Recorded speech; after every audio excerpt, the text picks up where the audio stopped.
l'adolescence, Delphine de Cannecaude a une intuition. Elle vivra grâce à ses idées.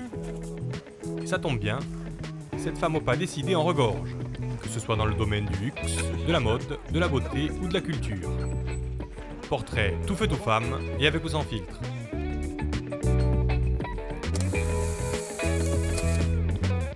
C'est par ici que ça se passe, Delphine. Ah, et c'est bienvenue incroyable. dans... il paraît. Qui on a là? Ma grand-mère Antonia et mon grand-père Antoine. Et je pense que cette photo a été prise en Algérie. Voilà. Ils sont super beaux. Hein. La famille Pietri. Ouais.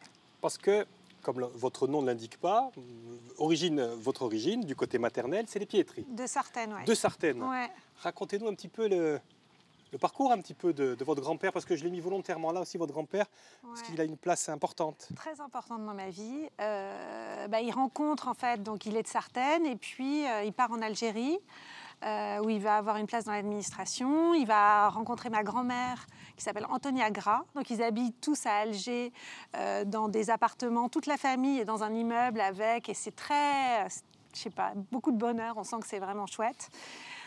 Que tout va bien et qui sont très heureux. Et puis en 62, comme beaucoup de gens, ils doivent partir, abandonner beaucoup de choses. Et donc, ils arrivent pour une grande partie à Marseille.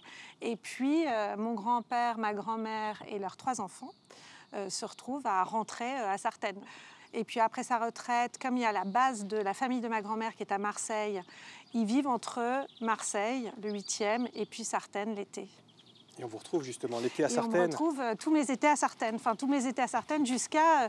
j'y réfléchissais en pensant à aujourd'hui. Ouais, oui, il faut que les dates soient à jour, attention. Non, mais je pense que j'ai bien passé jusqu'à mes 17 ans à Sartène, tous les étés, 2 mois. Voilà, où je me perdais dans la vieille ville et où j'étais très, très proche de mon grand-père Antoine. Pépé chéri, vous m'avez dit quand je vous ai appelé pour venir. Chéri, Papy chéri. Ouais, exactement. Hein? Ouais, c'était vraiment j'étais très proche de lui, je passais beaucoup de temps avec lui. Ouais, c'était très important. Il y avait mon oncle Paul aussi, puis on était tous dans la maison, donc aussi, voilà, c'était très particulier et très doux. Et mes journées à Sartène, le matin, je me réveillais. Petit-déj, j'allais sur la place parce qu'il allait tout le temps au bien assis. Ensuite, on déjeunait, on partait à la plage. Et puis, rebelote, le bien assis le soir, où ils étaient tous très élégants, tous sapés avec leur chapeau et tout. C'était génial. Voilà. Vous l'avez dit, ils ont eu 3 enfants. Ouais. Dont elle. Donc, Christine, ma mère, qui est vraiment... super mignonne. Je pense que ça, c'est à Paris, en fait. Parce qu'elle a eu plusieurs vies, votre maman. Ouais. On peut le dire. Donc, hein, ouais, elle est assez incroyable, hein, quand même, parce que on ne se rend pas compte aujourd'hui avec... voilà, on a l'impression que c'est facile de monter des entreprises, et encore, on sait que c'est difficile. Mais donc, ce qui est assez chouette, c'est qu'elle part à Paris. Donc moi, j'ai 4-5 ans. Et au début, elle a toujours travaillé plus jeune chez Hermès. Et elle s'occupait des carrés Hermès. Et elle devient boss du rayon, enfin du stand, enfin de, je sais pas, voilà, responsable. Oui. Et elle est nommée par Jean-Louis Dumas, qu'on voit sur cette image, ensuite à la presse. Et donc là, elle est au prix de Diane pour Hermès. Et en fait, au bout d'un moment, donc, elle devient responsable presse. Ensuite, elle quitte Hermès, elle devient attachée de presse dans une boîte. Et puis, à un moment... La vie fait qu'on lui confie un budget et elle décide de monter sa boîte à 40 ans, qui s'appelle du coup Pietri. Donc à 40 ans, elle ouvre sa boîte, voilà. Donc je me souviens encore d'elle dans Paris, dans un petit bureau avec une nana, 2 nanas, en train de faire des cartons d'invitation. Et c'était assez fou.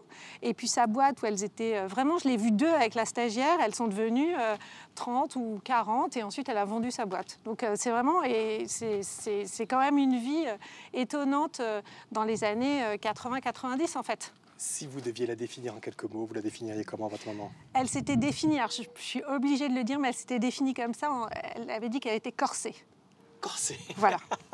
Donc je reprends cet adjectif qui fait sens aussi par rapport à nous. Eh bien, on vous voit avec votre maman corsée, là. Vous êtes où, là? Là, on est au Lec, près de Marseille, dans le domaine Maubernard. Vous allez grandir jusqu'à 5 ans, c'est ça, hein? Oui, à à peu près, exactement. Vous avez des bonnes relations avec votre maman? Très bonnes. Très bonnes, ouais. Ouais. Ouais. Il paraît que c'est elle qui regarde l'émission et qui vous a dit il faut que tu y ailles. Ouais, bah c'est normal, ça lui fait plaisir, c'est sympa. En plus, quand on voit ça, c'est assez émouvant.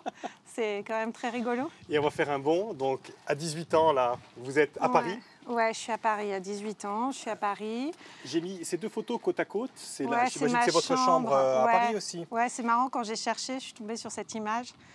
C'est assez rigolo. Qu'est-ce que vous avez envie de faire à 18 ans? À l'école, c'est pas trop ça, hein, je crois, savoir, Delphine. Je suis pas folle d'école, je suis moyenne en fait. Ouais. Mais ça va à peu près. Je savais que je voulais faire... je savais que je voulais vivre de mes idées, je me disais ça. Voilà, vivre de vos idées. Vivre de mes idées. Les idées ne sont pas encore très claires, des idées que vous avez. Non, mais je fais plein de choses. Je fais du théâtre, je dessine.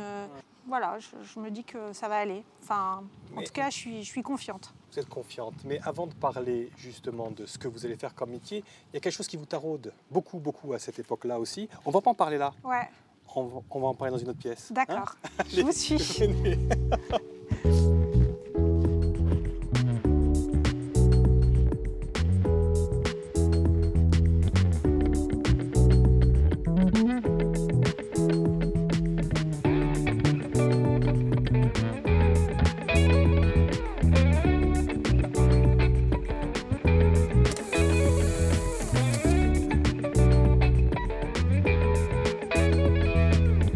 Prenez place, Delphine.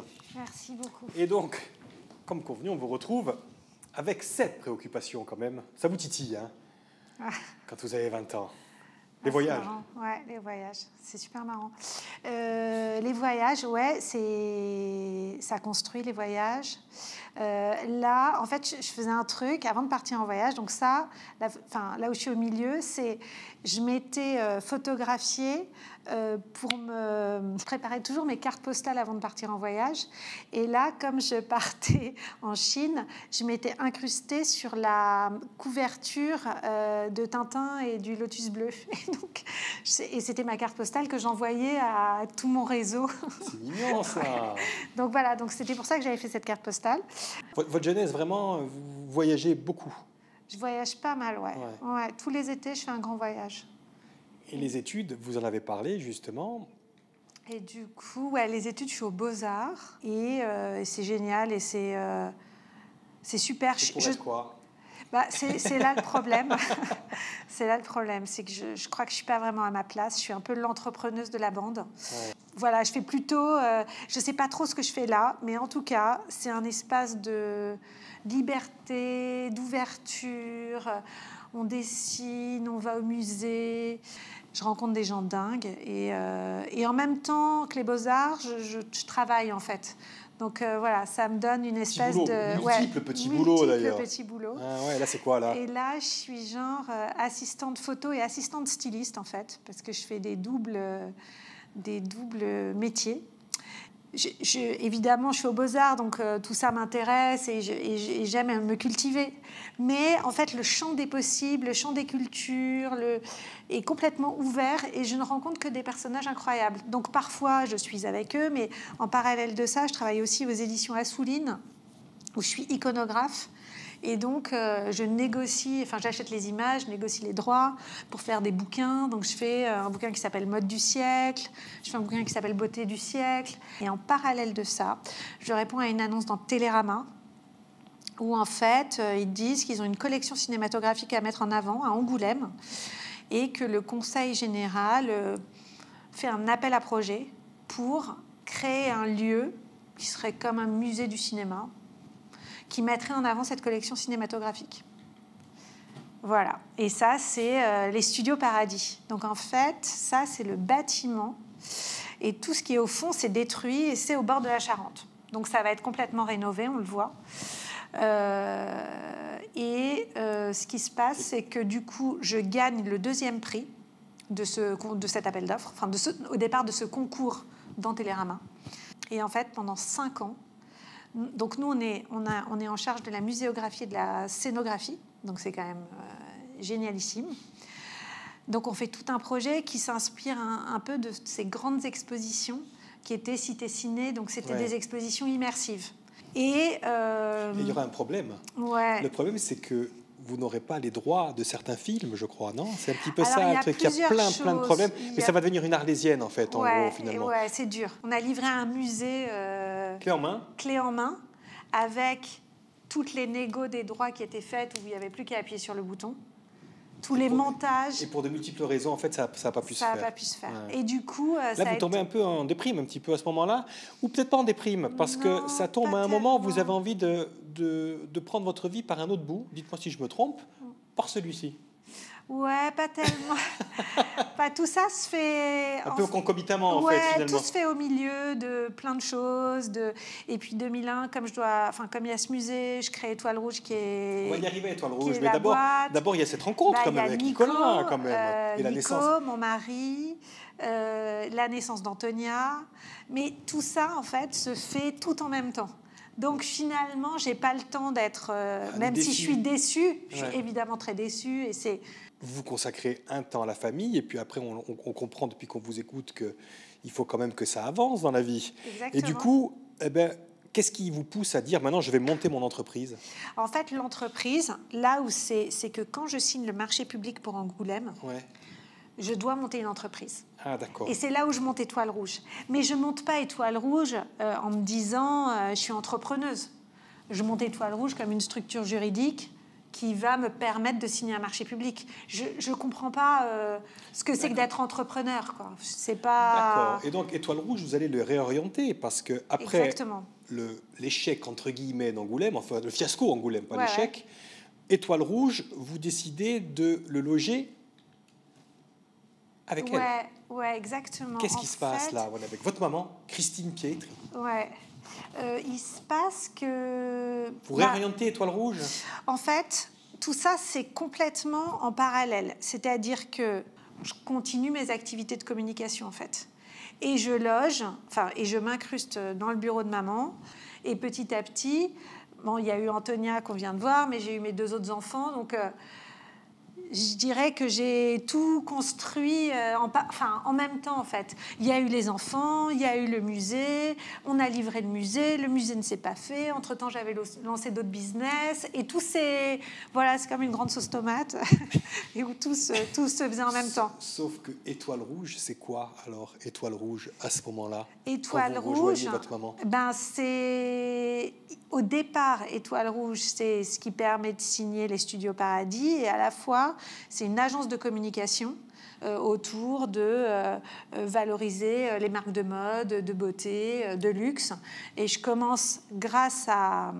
C'est-à-dire que quand ma mère a un nouveau client, je pitch avec elle. Nous, dans le business des agences, on fait des compétitions tout le temps. Donc, en fait, je fais les compètes avec elle. Et si elle gagne le client et que moi, ce que j'ai fait en création est bien, je remporte le client.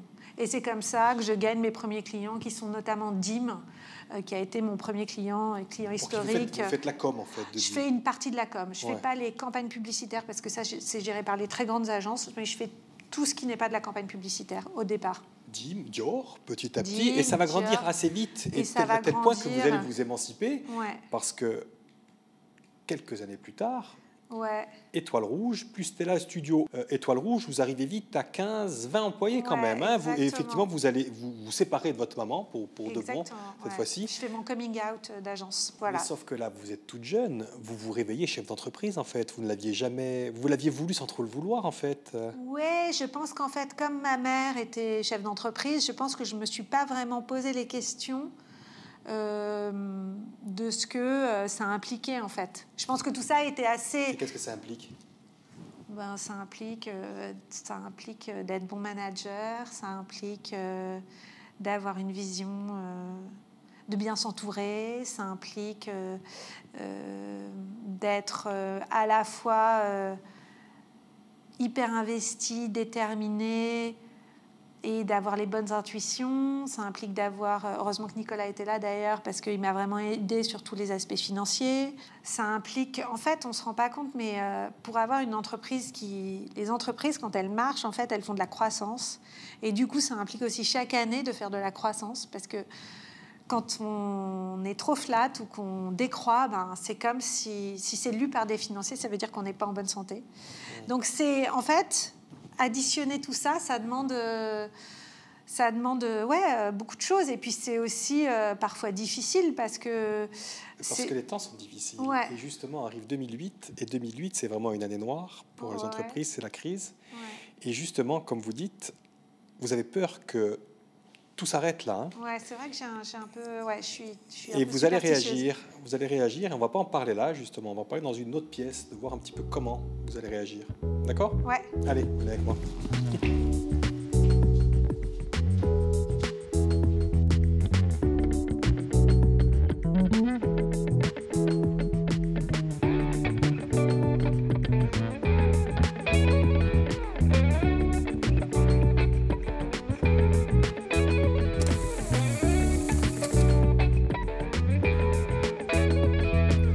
Dernière pièce, Delphine, de notre périple, et la pièce de vos idées, de vos nouvelles... Tiens, c'est là. Vous avez une idée à l'époque, dites-moi si je me trompe, en voyant ça, en lisant le Nouvel Obs. C'est vrai, en lisant le Nouvel Obs. En fait, je lis le Nouvel Obs et je tombe sur ce papier qui dit qu'il y a un programme aux États-Unis, un programme dans les prisons, où en fait, j'apprends que les prisonniers qui se mettent à lire, en fait, qui font partie de ce programme de lecture, récidivent moins. Et je me dis, waouh, c'est quand même dingue, c'est fou ce que peut faire la culture, ce que je croyais déjà. Mais quand même, je me dis, ah, c'est super. Et je me dis, pourquoi on ne fait pas un gratuit culturel qui s'appellerait « La culture est à nous » et qui, en fait, expliquerait que, même si on n'a pas exactement la même culture, que vous adorez le rap et que moi, j'adore le rock, bah, sans doute... en fait, l'un et l'autre ne sont pas si éloignés et qu'un ciel de Delacroix et une œuvre de Bill Viola, c'est pas très loin. Et donc, je pense à faire ce gratuit culturel grâce à ce programme, en fait. Et du coup, je travaille dessus. C'est assez chouette. Je fais cette maquette. On est en 2008. Je me dis qu'on va fermer, donc il faut que j'anime mes équipes. J'essaie d'être un bon manager avec de la vision. Et donc l'idée est super bonne. Ouais, l'idée est bonne, un gratuit que vous distribueriez en prison aussi d'ailleurs. En prison, dans pour les étudiants. Écoles, et en supplément avec... Télérama, pourquoi pas. Ouais, ou l'Obs, ou Le Point, ouais. Enfin, qui voudrait. Et puis... Sauf qu'il n'y a pas grand monde qui veut, quoi. Non, il n'y a pas grand monde qui veut. La presse, de toute façon, elle est cuite. Ouais. Un peu moins qu'aujourd'hui, mais quand même. Vous n'arrivez pas à financer, en fait, non, j'arrive pas du tout à financer. Sauf que ça vous donne des idées. Vous le résumez avec ça. Exactement. C'est The Red List, donc on peut dire que c'est mon 4e enfant. Donc, comme je me dis que je ne peux pas faire ce gratuit culturel, avec mon meilleur ami qui s'appelle Romuald, on est d'ailleurs en Corse l'été, puis on discute et on se dit, bon, bah, si on ne peut pas faire ça, pourquoi on ne se met pas à faire des listes ?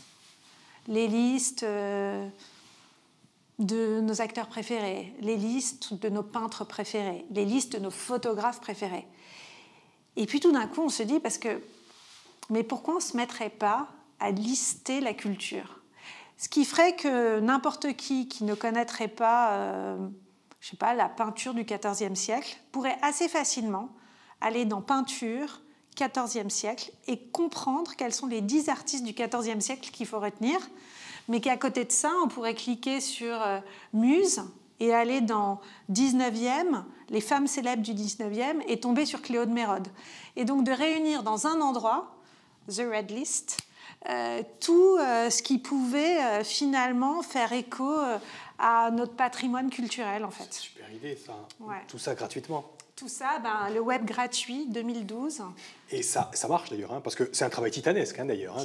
Titanesque, ouais. J'imagine. Combien vous avez mis de temps pour... On a mis 4 ans à tout référencer puisqu'on n'avait pas les droits des images. Ouais. Donc voilà, 4 ans. Et puis quand on a lancé, c'était super. Ouais, il y avait combien de followers, des centaines de milliers de followers, là. Un truc de fou.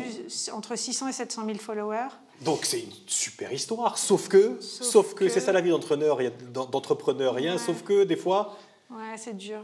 En fait, j'en veux vraiment parfois à des gens qui sont... en fait, ça a dû fermer parce que il faut savoir quand même qu'on était vu dans le monde entier. On était vu en Syrie, on était vu dans les territoires palestiniens, on était vu aux États-Unis, au Japon, partout. Donc c'était référent partout. Et donc il y a un avocat qui est allé voir tous les ayants droit pour nous attaquer. Et nous attaquer non seulement Étoile Rouge, mais attaquer l'agence que j'ai rejointe récemment en 2018. Et du coup, j'ai dû fermer le site parce que cet avocat allait nous chercher. Donc du coup, The Red List n'est plus accessible. C'est accessible que pour vos équipes, en fait, en interne maintenant. Exactement. Et ça, c'est... On peut appeler ça un échec ou non, c'est pas un échec. C'est quoi ça? C'est une désillusion? C'est quoi ça? C'est la vie d'entrepreneur? Non, c'est pas du tout un échec. Non, c'est... En tout cas, ça fait mal. Ouais. Non, c'est triste. Ouais, c'est triste. C'est triste. C'est juste triste de... Et après, voilà, entre-temps, Google est arrivé. Ils ont fait The Google Art Project, qui est un projet dingue. Donc, c'était avant Google Art Project. C'était bien avant. Non, et puis je trouve ça dur de ne pas soutenir... C'était une initiative française sur la culture. C'est dommage. Voilà. Mais vous avez des idées. Et notamment celle-ci. Vous enchaînez, hein, quand... 20... Ouais, 20 Magazine. 20 Magazine, c'est une super idée, ça. Là, pareil, l'idée est bonne. C'était pas un magazine papier, là. C'était online. Ouais. Le seul moyen de s'en sortir avec 20 Magazine, c'était uniquement si chacun de ces kids partageait le contenu fait par l'autre. S'ils ne partageaient pas les papiers, le magazine ne pouvait pas grandir. Et en fait, cette génération se showcase elle-même. Elle n'a pas besoin de partager. Elle ne souhaite pas partager le contenu de sa copine. Voilà, donc là, c'est pas triste, c'est quoi là alors? Non, c'est génial. Oui, ça s'est arrêté. C'est génial. Oui, finalement, ça s'est arrêté. Ça a duré 4 ans, 20 Magazine. Oui, mais c'était pour eux en fait. Le mot échec, de toute façon, c'est pas un mot qui vous plaît, vous. Hein. Non, c'est pas que c'est. C'est quoi un échec? Je sais pas. Je sais pas. Moi, non, être enrichi, c'est pas de l'échec. Faire des choses et qu'elles ne se transforment pas en business financier, parce que c'est finalement ça, ou que ce ne soit pas pérenne, c'est pas un échec. Voilà. De toute façon, moi, je suis pas une fille de l'échec. Autrement, ça me coupe les ailes si j'échoue. Alors, on va passer sur cet écran-là. Et vous allez me dire si c'est un échec ou pas, alors, puisqu'on vous a quitté tout à l'heure avec l'Étoile Rouge, chef d'entreprise, florissante, 20-30 salariés, seul, et on vous retrouve moins seul. Chez BETC. Donc en fait, en 2016-2017, je crois que j'en ai un peu ras-le-bol d'être seule, justement, et d'être chef d'entreprise dans mon bureau. C'est super, j'ai une super équipe qui est géniale, qui est là. Mais je crois que j'ai envie de changer d'air, de grandir. Et du coup, Vous avez envie de grandir ou c'est difficile de grandir à un certain moment? Alors, il y a plusieurs choses. En effet, c'est une bonne question. En fait, je suis un peu à un niveau de plafond de verre. J'arrive pas à trouver c'est intéressant, les talents qui vont être capables de m'accompagner pour qu'on puisse se déployer. Et pourtant, j'essaie de rencontrer des gens, mais ça ne se fait pas. Donc, et là, en effet, je suis face à l'échec. Ça, je le vis comme un échec, de ne pas réussir à upgrader et surtout de ne pas trouver les bons talents, de ne pas faire les rencontres qu'il faudrait, mais sans doute de ma faute. Et du coup, je rejoins cette agence magnifique qui s'appelle BETC, qui est une très grande agence de publicité française. Là, c'est quoi? C'est le premier jour, je crois, c'est votre arrivée, c'est ça? Oui, c'est notre arrivée, on va prendre nos ordinateurs. Vous allez prendre nos ordinateurs. Et vous êtes désormais vice-présidente d'Étoile Rouge, c'est cela? Je suis coprésidente d'Étoile Rouge. Voilà, parce qu'on va finalement fusionner, puisque moi je fais de la communication de luxe, de mode et de beauté. On va fusionner avec l'entité qui est chez BETC, qui fait du luxe, de la mode et de la beauté, pour faire une nouvelle boîte qui va s'appeler BETC Étoile Rouge.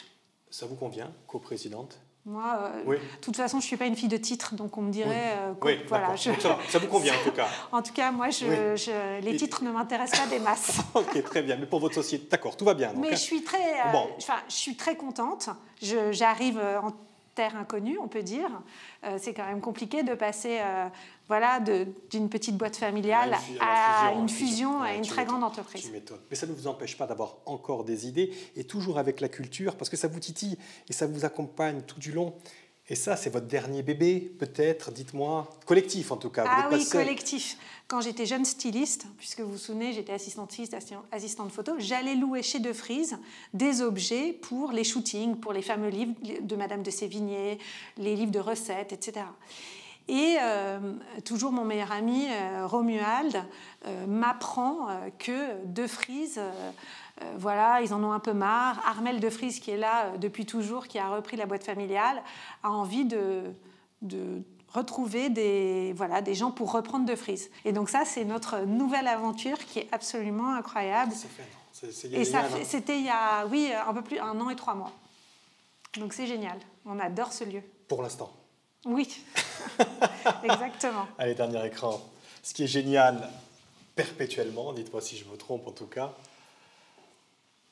Ouais, c'est ça. Ouais. Elles sont bien, ces photos. Hein. Ouais. Vous avez une bonne bande hein, quand vous venez en Corse. Là, c'est plus la famille, là en haut, j'imagine. Là, c'est vraiment la famille cœur. Et là, il y a des amis c'est les aussi. Amis. Ouais. Vous venez à quelle régularité en Corse aujourd'hui, Delphine 2 à 3 fois par an. 2 à 3 fois par an, quand même. Ouais. Et puis surtout l'été, 1 mois et demi. Donc, tous les étés, Vous êtes du côté de Porto Polo, je crois. Ouais, hein. Et encore, vous avez encore des petites bergeries aussi là, c'est à Conques. Ah, voilà, c'est au-dessus de Conques, en tout cas. Au-dessus de Conques, à Grosse, exactement. Et là, c'est au plateau du Cucchione, quand on va montrer la Corse à toute notre bande. Donc ça, c'est pour le plaisir. Mais il y a aussi, et on finira sur cette photo-là, il y a aussi un petit peu du travail aussi en Corse, même si la qualité du Wi-Fi n'est pas top. Ouais, toujours. Là, c'est la maison à Porto Polo. Exactement. Hein. Donc, vous travaillez toujours. Ouais. Vous êtes une femme pressée, vraiment, hein, je sais trouve. Pas si je suis pressée, mais en tout cas, je suis bien. Donc là... Est-ce qu'il y a une nouvelle idée qui incube ou pas? Quel c'est votre... Non, je suis calme en ce moment. Ah oui? Ouais, je suis calme. Et quand on a un métier où on devient très bon, c'est difficile de le quitter pour tout recommencer. Donc voilà, je suis un peu... mais ça va durer juste quelques temps, le temps de retrouver quelque chose, je n'en doute pas. Vous êtes à côté de moi. C'est la fin de l'émission. Une dernière photo, celle-là, c'est moi qui l'ai fait. Voilà. Merci infiniment. Merci infiniment, Delphine. On a découvert un beau parcours. Merci. Reposez-vous bien en attendant. Profitez bien de la vie et de la Corse. Exactement, c'est ça. Et à un de ces jours avec une nouvelle idée. Ouais, ça marche. Okay. Merci, Luc.